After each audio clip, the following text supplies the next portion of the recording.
ल है साथीहरू, दसैँ पनि सकियो। अनि अब आज चाहिँ हजुरहरू पनि मसँग सँगै कालीमाटीमा हाम्रो बारीमा रहेको साग चाहिँ बेच्न जाम है त।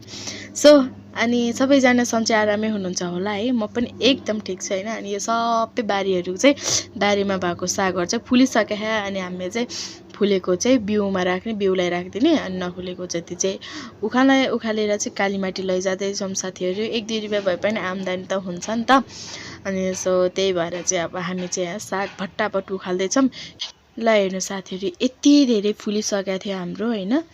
पुरै फुलेर चाहिँ कस्तो भइसकेको थियो। अनि म चाहिँ घाम यस्तो लगाइरहेको थियो। अनि घाम खोइ पानी पर्छ भनेको खोइ 19-20 18-19 20 पानी पर्छ भनेको खोइ भनेर भन्दै थिएँ होइन। अनि मम्मीले चाहिँ यहाँ भट्टाभट उखाल्दै हुनुहुन्छ। अब म पनि त उखाल्नु पर्यो नि साथीहरू भनेर चाहिँ भिडियो के अरे साग उखाल्दैछु है। अनि त्यो फुलेको चाहिँ मैले उखालेको छैन, अब कुनै उख्ले त्यही हो। अनि कति राम्रो क्या, हेर्नु न फुल, वाउ है कस्तो राम्रो क्या।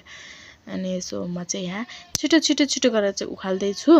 अनि यो भिडियो चाहिँ खासमा 19 गतेको हो। अनि एडिट चाहिँ कति गते त भइरहेछ भन्दा 23 गते एडिट भइरहेछ है।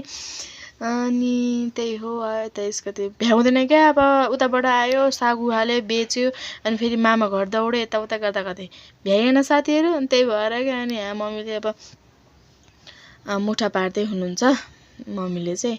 अनि त्यहाँ पुरै उभिसकेको थियो। अनि मेरो बहिनीले चाहिँ दिदी मैले टिकटक बनाउने नि भन्दै थियो। अनि ल बनाउ त अरे, म नाच्छु है अरे। अनि हाँस भनेको कम्मरीमा अरे ल बनाऊ भनेको होइन, टिकटकमा गीत बजाएर अरे। अनि हाम्रो सागको मुठा चाहिँ कस्तो राम्रो थियो है, मिठो पनि थियो है। फेरि हाम्रो मिठो खालको पनि हो क्या यो।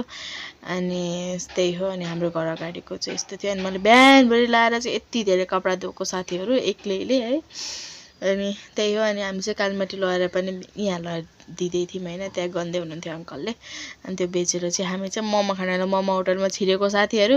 मोमो ल्याउन नै लाग्यो होला आधी घन्टा 15 मिनट, आधी घन्टा भन्दा पनि बढी नै लाग्यो नि, 1 घन्टा लाग्यो। अनि आउँदै आएन। अनि म चाहिँ कुर्दा वाक्कै भइसकेको थियो। हामी चाहिँ त्यहाँबाट निस्केको के साथीहरू।